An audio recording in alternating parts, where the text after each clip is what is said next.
welcome to Church Experience Online. We're so happy you joined us today. As you watch this teaching video, if you have any questions or need help getting connected, please don't hesitate to reach out by phone or email.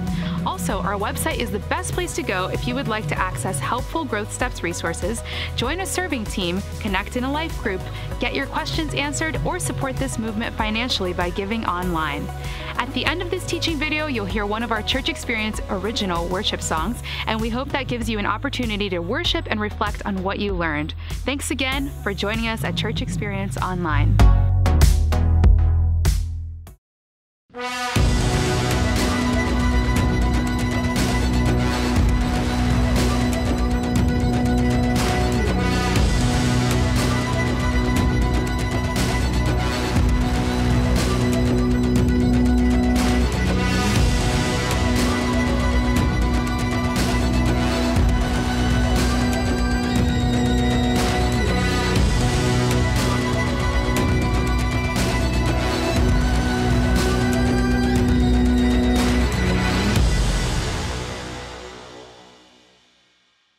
Well, happy Ladies' Day. You know, something you guys would not know is that my mother from Michigan watches our messages every week on YouTube, and she tells me that, and so I'm honored by that, but it's also intimidating. You know what I'm saying? Like, you ever think about, like, talking to your mother and, like, she hears everything that you say? I mean, that's a hard job, but not only that, like, it would be harder if she was in person. Because if she was here, like, afterward, you know, sometimes I'll tell stories on myself, embarrassing moments, things I goofed up and made mistakes that you can learn from. But if she was actually here, like, after the service, she'd catch you and be like, no, he's got a worse one. Let me tell you a story. And then the baby pictures would come out. It would just be all downhill from there. But no, I'm having some fun. But my mother has been so supportive of me and my father ever since I was a child. And so I want to say, because you're listening, Happy Mother's Day, Mom. I love you. And I also want to say Happy Mother's Day to my beautiful wife. She's incredible. Anytime I'm in public and, like, if my kids are all behaving or something and someone will come up to me and say, hey, you have such great kids, I have the same response every time. I'm like, they have a great mother. Like, that's a true story. They just have a great mom. And incredible. So thank you so much, Jennifer. And you and all the Kid Experience team members, some of you are attending this service so that you can care on the kids in the next service. You guys are like church moms in some ways to all these kids. So thank you for the way you love on the kids and all the other roles. Happy Mother's Day to all of you who are mothers and all the ladies. Happy Ladies' Day. We just want to honor you today. We love the women of this church. And I told the folks in our morning prayer time this morning, I said, you know, when we were renovating this building, there was another rental crew that had been coming through here, and they were finishing their time up. And they said, they saw how hard we were working, completely renovating this entire property. And they said, you guys have some hard-working women. That's like literally what they said. So I wasn't offended. I was like, nope, you're right. We do. There's amazing women in this church. It's incredible. So happy Ladies' Day. We just want to honor all you guys today. But you know, this teaching series that we've been in, we're talking about the characters of the Bible that have shown and displayed exceptional character qualities that we can learn from in hopes that we can be like the greatest character in the Bible, Jesus. And so we're learning and growing, and I think we've learned a lot in this series so far. And today being Ladies' Day, we're going to look at the crucial moment of a woman in the Bible, a fierce woman named Esther. And Esther, she lived an incredible and exemplary life, and as I've been studying it, I listened through it multiple times this week and just getting ready for this, I was already amazed, but I'm blown away by all that I see that God has done in her life, and there's so much that we can learn from her story. So what I'm going to do is I'm going to take the first part of this message, and I'm just going to tell you the story. I can't cover all of it, but I'm going to tell you a lot of the story. There's so much there. And then on the back half of this message, I'm going to break it down into some life lessons for us that we can learn from her story that will help us be more like her, more like Jesus. So we need some more Esthers in our world today. I'll begin that way. But I'm going to pick up the story and just say that Esther, she was raised by her uncle, a guy named Mordecai. You need to know that character. So Esther was raised by Mordecai, not her mom and dad. And the villain of the story is a guy named Haman. Haman, he was one of the top commanders underneath King Xerxes in this vast empire that Xerxes ruled. And Haman is really the villain of the story. He's a man full of pride. He's an evil man, and he dislikes Esther's uncle. He does not know that Esther's uncle is Mordecai, but he knows Mordecai because Mordecai is a Jew, and just like the guys we talked about last week, Mordecai would not bow down in the presence of other men. He would only bow down in the presence of God. And so Mordecai, being high up in this kingdom, he expected others to bow down to him. And he passed by Mordecai. Mordecai wouldn't bow, so his pride was offended. So Mordecai, although he was being faithful to God, he came under fire.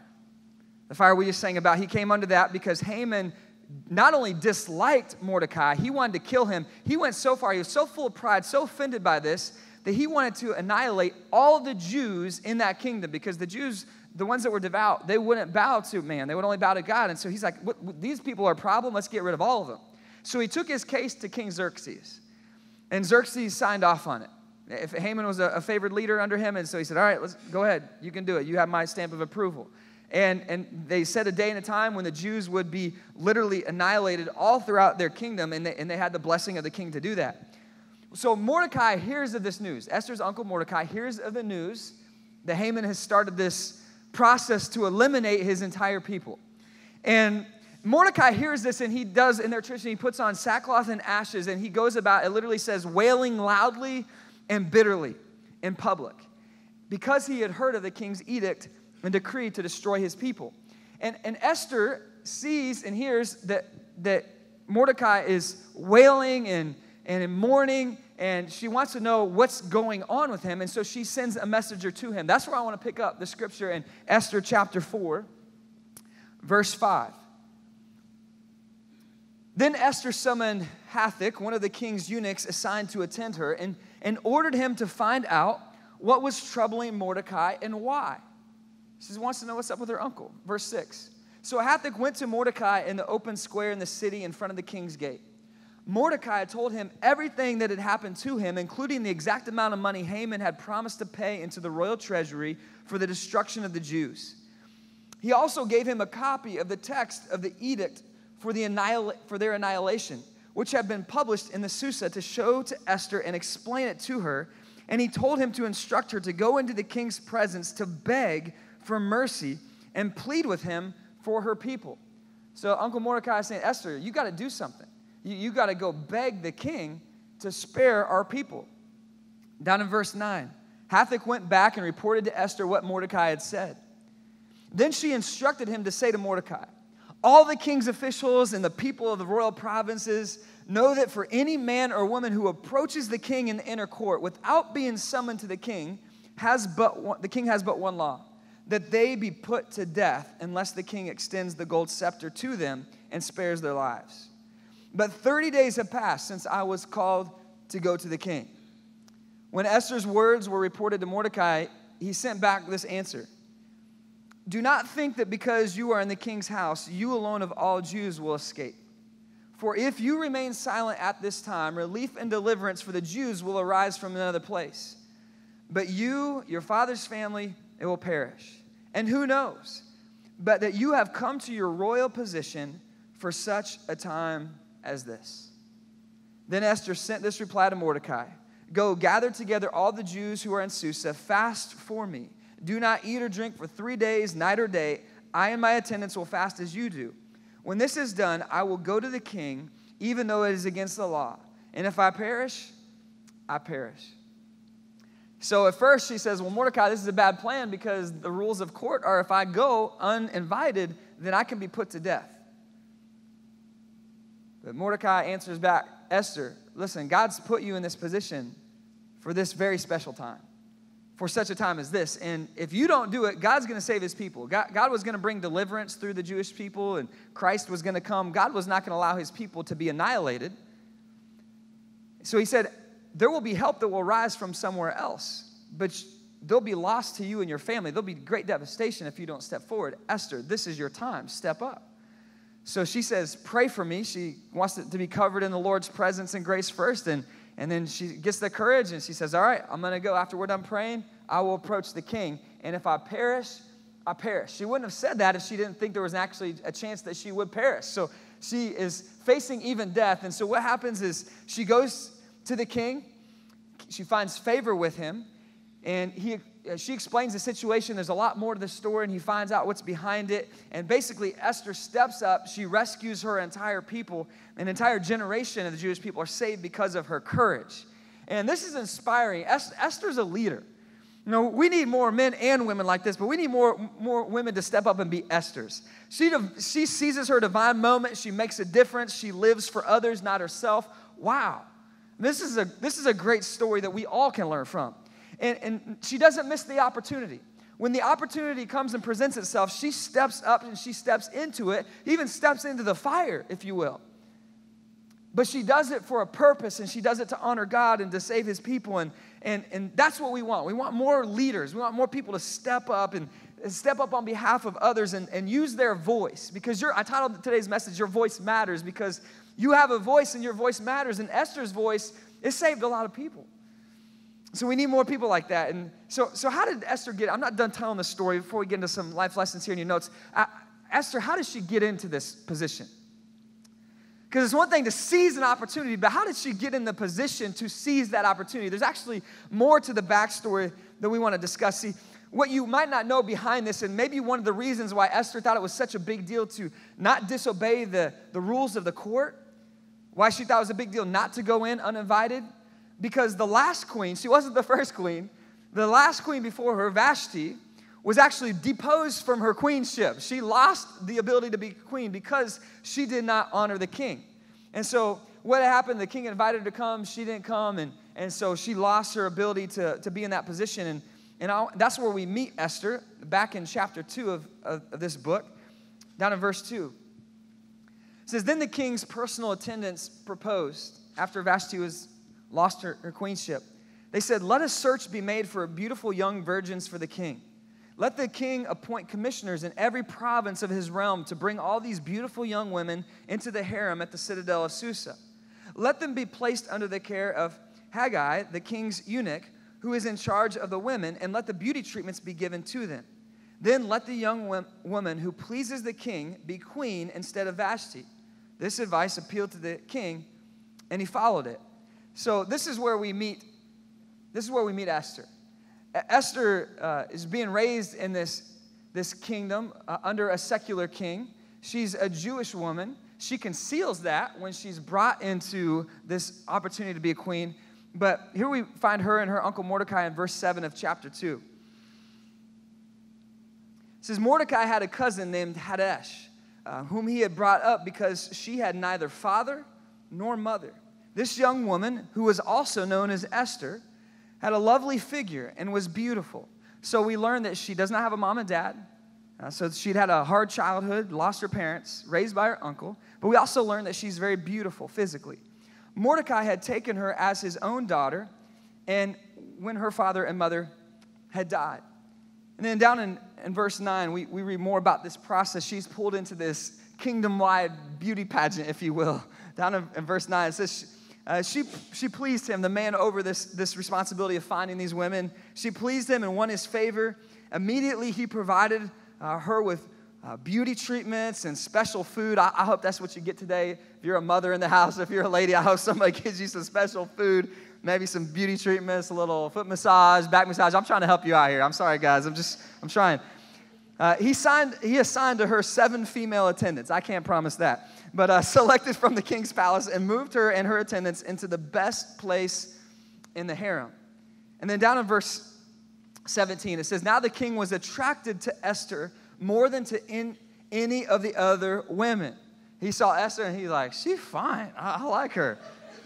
And she won his favor and approval more than any of the other virgins. So he set a royal crown on her head and made her queen instead of Vashti.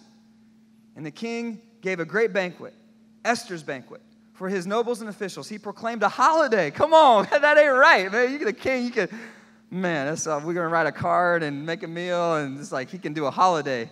Something wrong with that. He proclaimed a holiday throughout the provinces and distributed gifts with royal liberality. Women, you're saying, man, what a good life she's got going on right here. And, she doesn't let him know that she's a Jew and that she's related to Mordecai. He has no idea. But Esther, she was given her position based on outward beauty. All right, let's talk about some life lessons here. This is going to be, I think, some really helpful stuff for all of us. She was given her position based on something on the outside, her beauty. But her legacy, when she saved the kingdom, it came from her character and her boldness, not her beauty. So she got into her position based on something that everybody else saw on the outside. She made her impact based on something on the inside. So Esther was beautiful on the outside, but her courage and her beauty on the inside surpassed her beauty on the outside. And what we remember Esther for, there's been a lot of beautiful women that have come and gone throughout the centuries. We wouldn't be talking about her today if it was just that she was pretty and she has some nice makeup on and all this stuff and beauty treatments. We wouldn't even think about her. We wouldn't even know about her. The reason why we know about Esther is because of her character. And I'll put it this way in your teaching notes. Competency brings success, but character is what brings significance. And so that's why we're studying character and not success in this teaching series, because significance of character, a life lived for God, is what makes a lasting impact. You know, some people live to attain success. Some people do. They chase that. And that's not necessarily significant just to be successful when you view it through the eyes of eternity, what really lasts. Because when you look at something that lasts forever, when you look at something through the eyes of eternity, success does not always pass the test to be significant. And when living for success, ironically, most often you feel like a failure. You feel empty at some point because there's always someone who appears more successful than you in the area that you're measuring and weighing. So if your success in life is some area that you're measuring and weighing, when you look around, there's going to be somebody somewhere that's better than you at it. So if your measuring stick for your life to know if you lived a good life is success, at some point you'll feel defeated because you will not be the most successful in that area. And so we don't want to get caught up in comparing ourselves to others. A lot of people live this way and they live defeated and they get discouraged because they're comparing their life to others. It fuels greed, it fuels lust, it fuels all kinds of this grabbing for more that's somewhere out there that seems better, elusive. And that won't bring fulfillment. And comparing is not even an equal playing field. Because you look at someone else's highlights, but you don't know what else is going on under the surface. Like we look at Queen Esther and we're like, man, sure would be nice to have a position like that. Sure would be nice to have all those things going for her. And look, she's beautiful, so that's why she got all these great things. But what you didn't know until we got further into the stories was she lost her mom and dad as a kid. So she went through a childhood without parents. She had to be raised by a relative. So it wasn't all roses. It wasn't all good. And when we compare, the thing is we don't always know what's under the surface of somebody else's story. We just look at all the highlights, all the epic moments. We don't know about the struggles. We don't know about the battles. We don't know what's going on underneath. And so comparing is not a good thing. It doesn't help us. And it's not accurate because we don't know the full story. Only God keeps track of the full story. He's the one that keeps real score. So that's why we want to live to please God and not people. So make the most of what God's given you. I think that's one of the things that we could talk about here is make the most of the portion that God's given you. Whatever He's put in your life, you take care of that. You manage that well. You honor God that. You do that for the glory of God. Whatever abilities He's given you, whatever opportunities He's given you, you put your heart and soul into that and work at that with all your heart, whatever He's put in your life. But don't make success your benchmark. Don't make that your goal. Make living a significant life your goal, because if you get significance, listen, if you get significance for God, then you get both. Because living a significant life for God, a life of character, is a successful life. You can't get a more successful life than that, than living to please God. So if you live for significance, you get both. If you live for success in the eyes of eternity, you don't really get either one. Proverbs 31 says, charm is deceptive and beauty is fleeting, but a woman who fears the Lord is to be praised. That's one of the reasons I started out praising my mama, and I started out praising my beautiful wife and the women of this church, because they deserve credit and appreciate people around you when they do great things. Appreciate them verbally and through your service. Show them that they matter, that we all need that. We all need encouragement. But the temptation in the world here, it says that charm is deceptive, beauty is fleeting, it's passing. And what it's telling us, God gave us a gift in this verse. He's saying, listen, don't spend your whole life just polishing up and focusing on what everybody else sees on the outside. Don't spend all your time and all your money on the outside. It's good to be fit. That's really good. You need energy. You need vitality. You want to stay healthy, live a long life for God. I'm not minimizing that. I'm just saying don't spend your whole life focused on what everybody else thinks about you and what you look at like. It's saying that those things are fleeting. They're passing. And a lot of women, they struggle with those kinds of things and that the appearance of man. Don't get caught up in that, because there's a deeper beauty that we're supposed to live for. 1 Peter chapter 3, and it's not just a female issue, but let me speak to you women, because this ladies' days. 1 Peter chapter 3, look at verse 3. It says, your beauty. So you should live to be beautiful. That's a good thing. But understand what that means in God's eyes. Your beauty should not come from outward adornment, such as elaborate hairstyles, wearing of gold jewelry, or fine clothes. I don't think it's saying that those things are wrong in themselves. It's saying don't live for that. That's not what defines your beauty. Verse 4, it's saying, rather it should be that of your inner self. So that's beauty. That's the beauty that you should live for, your inner self. The unfading beauty of a gentle and quiet spirit, which is of great worth in God's sight. So that's the beauty that God wants you to chase after.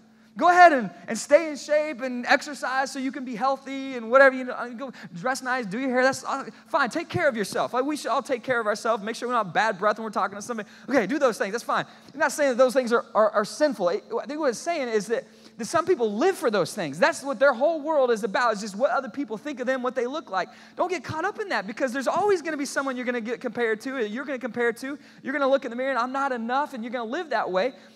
So you're not defined by however it is that you measure and weigh your significance. That's not what God sees. What God sees is he looks at you and he sees your inner self. He looks right through what everybody else sees, and he says, I see beauty there. I see treasure there. I see value there and character there. And if you'll work on that, if you'll shape that and strengthen that, God can use you more than you ever imagined. Because see, Esther, God used her competency, if you want to call it that natural ability that she had, that she was given, the physical beauty. God used that to get her into a position in her story. But that was not what we remember her for. It was her character. It was a character that made a difference. I think this is kind of funny that all the women, as I studied the story, they went through 12 months of beauty treatments. 12 months of beauty treatments before they could even see the king.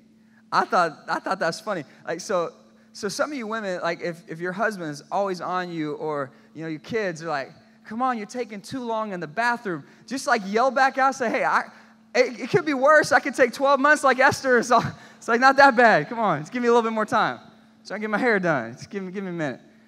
But 12 months, there we go. 12 months of beauty treatments before she saw the king. And I kind of was thinking about this. It was a long journey for her to get into her position. But then even when she was selected to be one of the women to go before the king to be the potential queen, it was an entire year of preparing for one moment where she would come before the king. So one moment was preceded by 12 months of preparation. We expect things to come so easily in life, and she waited, and sometimes we're waiting on significance to come. And what do you do while you're waiting? You're preparing, you're developing yourself, you're developing your character. And I'd just like to speak to anyone who is single. Maybe there's some women today, this is a hard day for you. There's a number of reasons why this can be a hard day, and that's one of the reasons why we say Happy Ladies' Day, and we do honor mothers, not minimizing that, just elevating women as a whole, because I know it can be a challenging day. But some of you, they're single, and you want to be a mother, and you want to be married. I just want to say something to you. Notice that Esther waited for a long time. And it can feel like forever when you're waiting. We've all waited on stuff. And when you're waiting for something big that you've been praying for, man, it can be heartbreaking at times, especially in those key moments. And what's interesting here is that Esther waited, and while she was waiting, God was preparing the table for what would eventually be her greatest opportunity.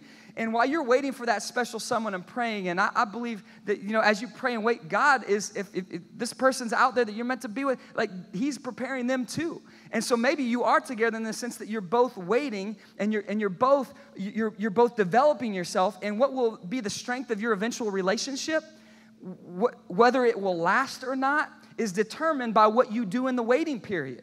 Because Esther got herself ready, and then when she had her opportunity, God used her. So while you're waiting, know that you're not waiting alone. God's with you. This other person, they're waiting too, so you're both waiting.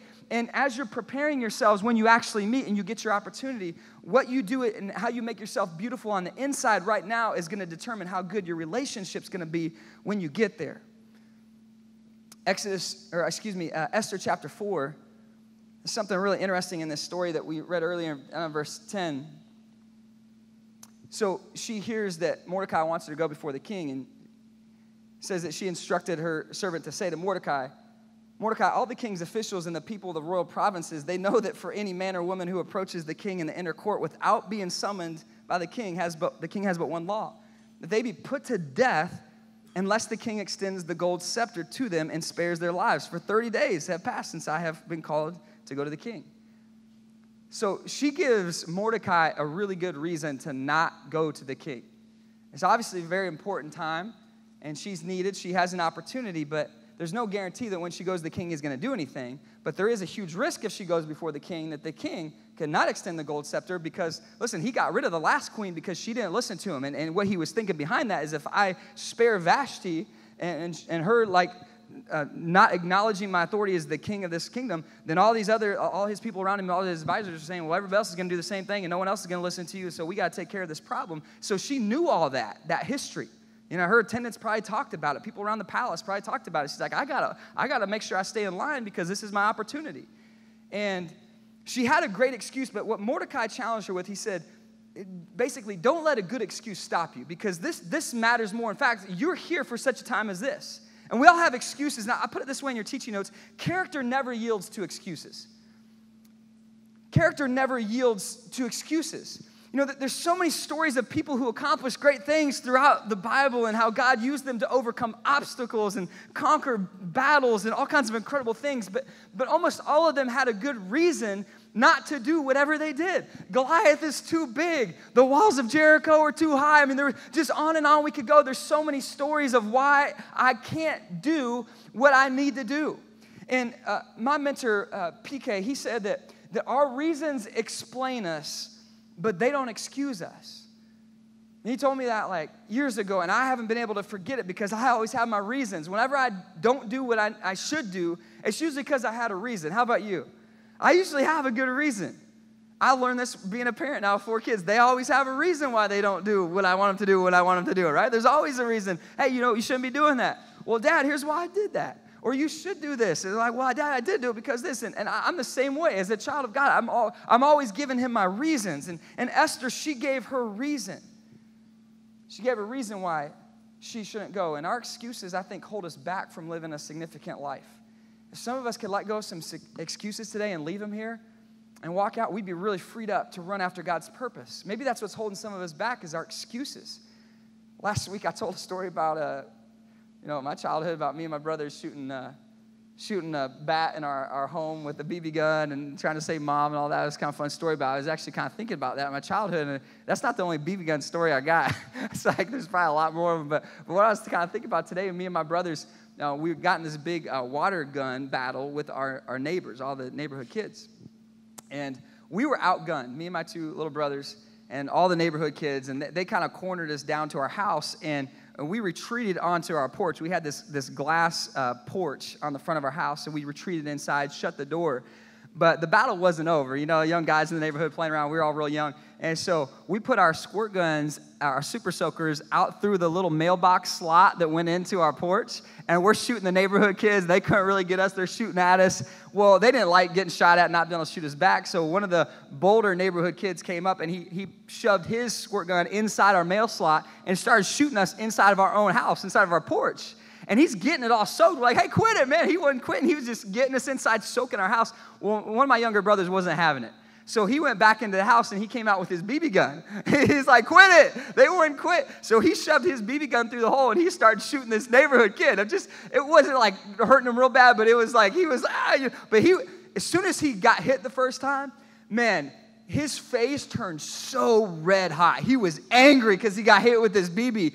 And so he charged our front door, our glass front door. He charged it, put his shoulder into it, and poof, crashed, and the glass just fell down, right? I mean, moms, happy Mother's Day, right? It's like, you got it good, whatever your kids do, just so you didn't have to raise me. But man, this glass is all over the floor, and he's like charging through. Literally, like at that time, my dad gets home from work, pulls in the driveway. There is no way to explain that. I mean, there's no reason good enough to not get you in trouble later. I mean, you can't, you hear the BB gun in hand, the shattered glass. I mean, there's no way you don't get in trouble after that. You know what I'm saying? Man, and I do thank God that my dad, he dealt with the problem, and we didn't go down a bad road, but man, it hurt. It hurt in the process. I'll just say that. Leave it there. So, man, we always got good reasons. We always have reasons to do what we do, and there's There's so many things in our life that we know what we're supposed to do in a moment, or we know what we should be doing right now, and we're not doing it, and we give all these good reasons. I've had a rough day. I deserve it. So we indulge in whatever that favorite unhealthy thing is, and that pulls us off mission. And people with great character, this is what we want. This is what we aspire to, like Esther. People who have great character, they say no to their excuses. She could have said, well, my parents died. I've had it rough. This is my opportunity. I'm never going to get to be the queen again. Look what I got going on here.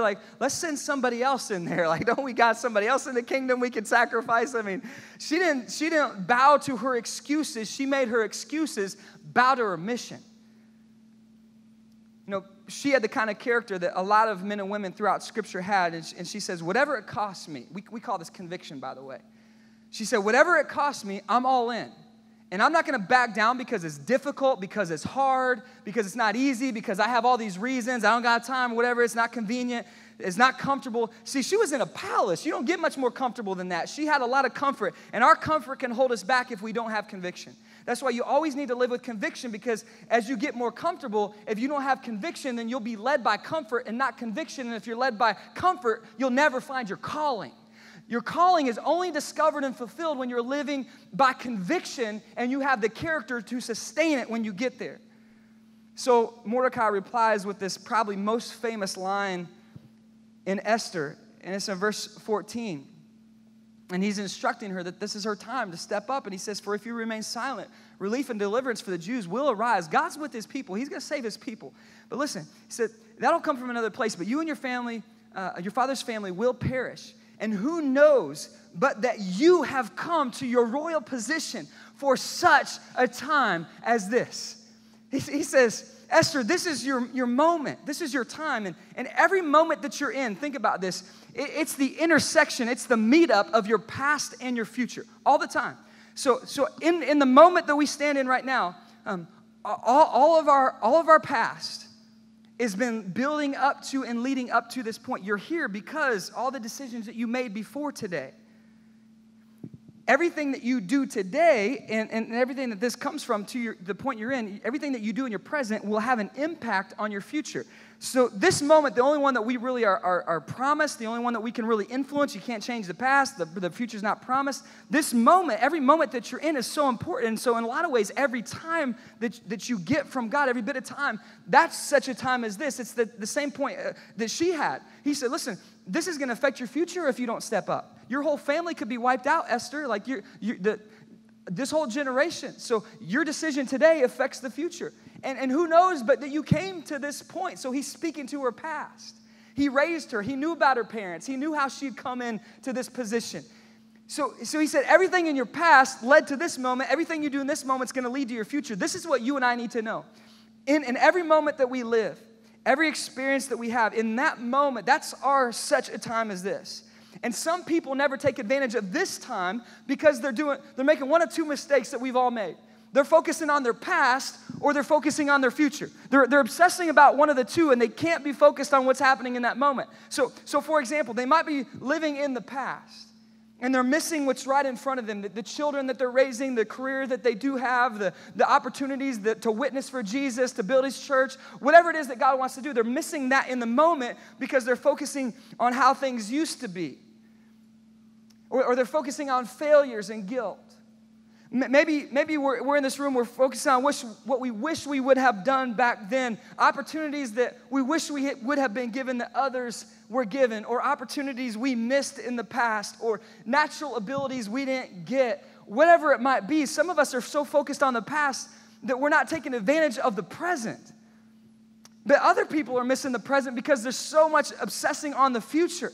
It's like they're not going to be happy. There's like this happiness that eludes them that I can't get to until I can accomplish this one thing or attain this one thing or arrive at this certain level or get another zero in my bank account or whatever it is. I'm not happy. I'm obsessed about my future until I get to that point. And so you can see how you can easily miss what God has put right in front of you if you're too focused on your past. Learn from it, but if you obsess on it, you're going to miss what's in the present.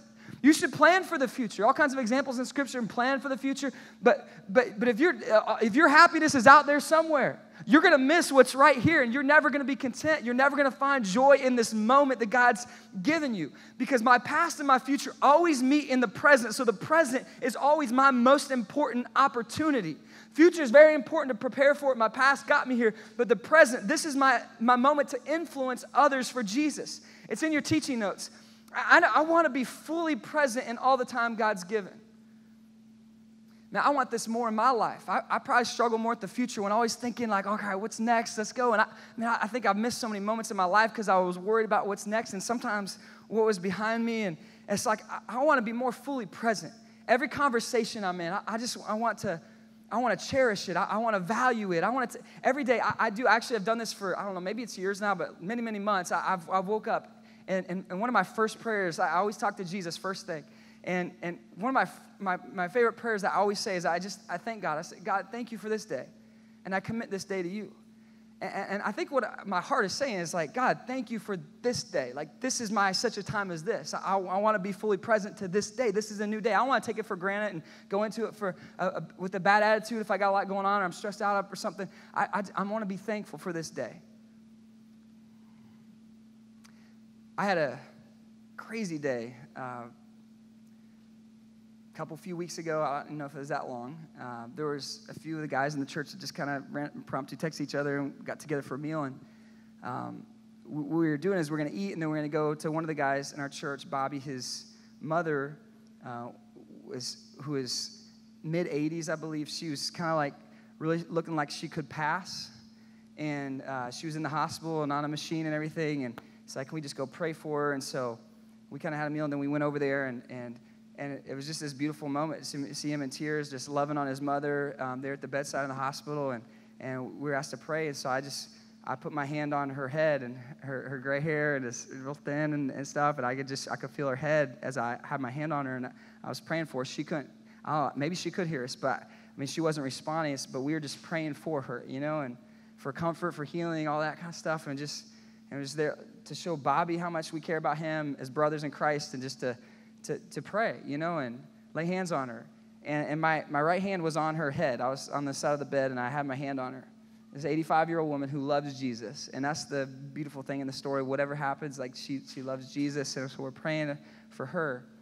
And I went back, I left there, and I had a lot of things to do, and I was getting stuff done. And then we had student experience that night, and I kind of stepped in and been helping with that a little bit lately. And so I was there, and I was in the worship. We have like the students up here in these front rows, and the 6th to 12th graders, and they're here worshiping. We have a few songs we go through, and then they're worshiping. We're teaching them to worship. It's so cool and beautiful to see these guys stepping up. And I was standing right over here off to the side during the worship, and my young daughter Macy, who was in the building, she kind of ran up next to me. She's 5. And so she kind of snuck in and into the student room, and I was standing next to the seat, and she came and sat in the seat next to me. And I was just worshiping, and I knew she was there, and the students, and I had to pray at the end of the worship thing, and I was really just trying to worship, and I just caught on my peripheral vision my little 5-year-old daughter who was standing next to me. I was standing here, she was right to my right. And I saw her little hand, like a little 5-year-old hand. I think she saw everybody else doing it or what, but she loves Jesus. She just prayed to him for many years now. So she knows she did. She just kind of slipped her hand up in worship. And it just like, as a dad, right there, just watching your daughter worship. And I just put my hand down on her head, and I had my hand on this little girl, 5-year-old girl who loves Jesus, just had my hand on her while she was singing. And in that moment, God just reminded me where my hand had been that day. It had been on the hand of an 85-year-old woman who loves Jesus. It was currently on the head of a little 5-year-old girl that loves Jesus. And God just swept over me in the midst of all the busyness, all the things I had to do, and on my list and my calendar and all this stuff that I thought was so important. It's like, man, this is life right here. Like right in front of me. God gave me a gift today to see from 5 to 85. These women who love Jesus, these women who are following him is just as much as they know how. They're just learning, and in some cases know way more than me, and they're just at different stages, and it's life is so beautiful. In the moment that God gives you, both times, 5 and 85, they're both beautiful. There's different things happening in those seasons, different moments in those seasons, but every day that God gives us is such a gift, and every person that he puts in front of us that we can touch and that we can love and we can serve. I mean, what beauty do we miss because we're so focused on a past time or a future time? I'm just saying, for me. I can't speak for you, but I want to be more fully present to those around me. I want to be more in the moment. Every conversation, every question, every comment, that can start a movement within me, within somebody else. It can spark a new friendship. It can create an initiative in someone's life, change in their life. It can bring blessing into their life or to mine. It can deposit truth. As we follow Jesus and we're in his word, we have something to share. So what I'm saying is your voice matters. Your life matters. Every moment matters. Esther and Mordecai, I wanted to read it. I'm not going to read it, but I'm just, in Exodus chapter 2, I'll tell you what happened. There's a moment before all these moments where Esther and Mordecai actually saved King Xerxes. So Mordecai hears out in the city that there's these two guys, these two guards at the gate who want to assassinate Xerxes. She tells Esther. Esther hears about this. She goes to the king and says, hey, king, there's this guy, Mordecai, who heard that these two men want to assassinate you. He investigates it, finds out it was true, has those guys put to death and impaled on a pole, and the king has it recorded in the annals of the kings. Write it down, Mordecai, and this is the history of what they would do. And so they literally save the king. And I was thinking about that. Esther had a habit of speaking up for others. She had a character trait of using her voice in every moment, in the small moments and in the large moments. And here's why I want to bring that up. The smaller opportunities where you build character and your character is shown, those small things where you think no one's looking, God's watching, but that's building character in you. And those small opportunities, they prepare you for the larger opportunities. And when you're faithful on the seemingly minimal outcome decisions, then God is preparing you to step into maximum outcome opportunities. And this first time saved one life, ironically, the life of the man who would eventually spare her people group. But the first time she spoke up and used her voice, it saved one person. The next time that she spoke up that we see here, it saved an entire group of people. So she spoke up with just a few words, and I put these words in your teaching notes. My voice always matters. My voice, it matters. People of godly character, they speak up, they step out, and they're willing to sacrifice. You know, she sacrificed. She says, if I perish, I perish. You know, sacrifice is so impacting when you see it and experience it by others. And I've seen so many people, from my mother to my wife to other people in my life, mentors and friends and people here at the church getting into this building, coming in late night, early morning, serving and giving of themselves. Sacrifice is powerful. Maybe that's why Jesus came as a sacrifice. Maybe that's why we're told in Romans chapter 12 to offer our bodies as a living sacrifice, because sacrifice moves people. And those of you who are making sacrifices, you're doing laundry, you're working hard, nobody sees it, it's a small thing. Listen, it's a big thing. Whatever it is you're doing, you're not cutting corners in your career, and you see this other gal getting ahead, and you're like, man, like God sees that. And that small character decision now, God will reward later. So just stay faithful to him. Your voice matters. This moment matters. And God's going to use you in your church, in your home, in your city, and so much more I'd love to talk about. But let me read this last passage, because I just think that there's something more here that I can't leave without us was bringing up. And that's in Esther chapter 6, verse 1. This is sometime later after Mordecai had saved the king's life. Haman doesn't like Mordecai. Remember how we began this story, and there's a lot more to it if you read the book, but he wants Haman and the Jews annihilated. Haman's going to go before the king and ask the king to hang Mordecai the next day. So Haman's literally coming in to see Xerxes and ask for the life of Haman. The night before, it says, that night the king could not sleep.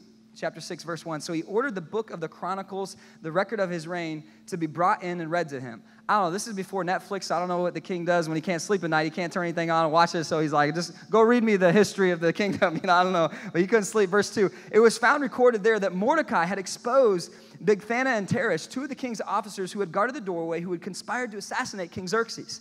What honor and recognition has Mordecai received for this? The king asked. Nothing has been done for him, his attendant answered. The king said, who's in the court? Now Haman had just entered the outer court of the palace to speak to the king about impaling Mordecai on the pole that he had set up for him. His attendants answered, Haman is standing in the court. Bring him in, the king ordered. When Haman entered, the king asked him, what should be done for the man who the king delights to honor? Haman's so full of pride, he's thinking the king's talking about me. He's about to honor me. He says, well, this is what you should do. And he makes this long list of things. And the king says, do that for Mordecai, the very man that Haman was coming in to assassinate. Here's what's interesting to me. This is my whole point. The name of God is not mentioned once throughout the book of Esther. Only 2 books of the 66 books in the Bible, that's the case. Song of Songs and Esther. It's not mentioned one time. But you cannot read the book of Esther and not see the fingerprints of God everywhere you look. He is all over her story. He's all in this moment. His name's not mentioned, but he's present. The night before, her uncle is about to be assassinated. The king can't sleep. Read me this book, and it gets to the point. He saved my life. What have we done? We haven't done anything. His life is spared. The kingdom is spared. The Jews are spared. God is active. And you and I sometimes do not see God at work in our life. We're working on our character. Other people are chasing success. We're trying to live significant, and we're not feeling successful. Listen, you might not see God blessing you in the way that you want right now. He might not be answering that prayer you keep praying over and over. You stay faithful. You develop your character. You keep standing strong in the fire because, listen, even though you might not feel him all the time, God is there and he's present all throughout your life. You talk to someone who is 85 and has walked with Jesus, they'll tell you stories. They'll look back and say, man, there's so many times I've experienced him and I've been walking with him. And it's in your teaching notes. Even when I don't feel God's presence, even though when I don't feel his presence, he's always present. He's always present in my life.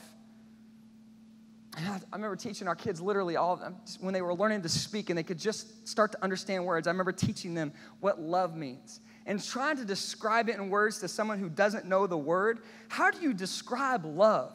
And I try my best because that's one of the first things you tell your child, I love you. And they don't understand what you mean the first time. But now, fast forward, and my kids are getting older, 5, 7, 9, 11, and they know what that means. When I say it, I don't have to define it anymore because they've watched us imperfect parents, but they have watched through our imperfection try to give them love because they've seen us serve them. They've seen us tuck them in at night and give them hugs and kisses. They've seen us pray over them. They've seen us take them and do fun stuff together. And they've seen us in normal, ordinary days around the house. They know what love is. When I say I love you, I don't have to define it. And here's the thing. God is love. And as you consistently experience him day in and day out, and you get to know his presence and you walk with him, I'm telling you, you will find and experience more of him. But you got to chase him. You got to seek him. You got to seek a significant life in him. Develop your character. Develop your heart for Jesus. That's what matters, not success. Don't get caught in the world's game. Chase Jesus. Chase a significant life, and God will use you because we need more Esthers. We need more leaders in our culture, and that will change the world. We can get a few more of those. Right on? Thanks for joining us at Church Experience Online. Please don't forget to check out the website if you'd like to get more connected, learn more, get your questions answered, or support this movement financially. You're now going to hear a Church Experience worship original song, and we hope this gives you an opportunity to worship and reflect on what you learned today.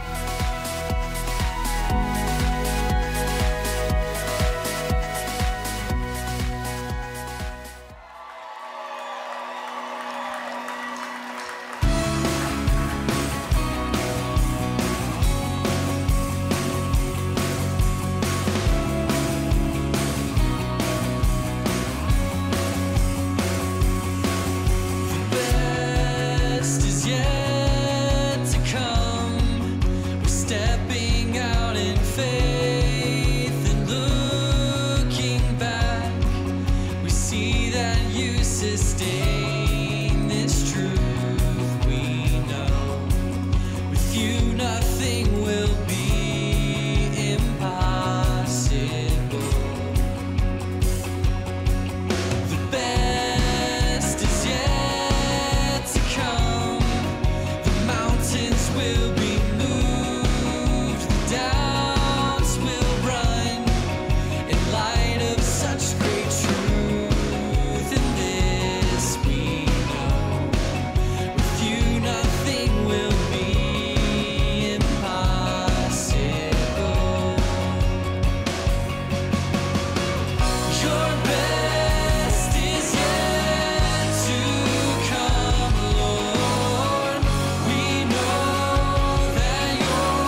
come through, you make these old things new.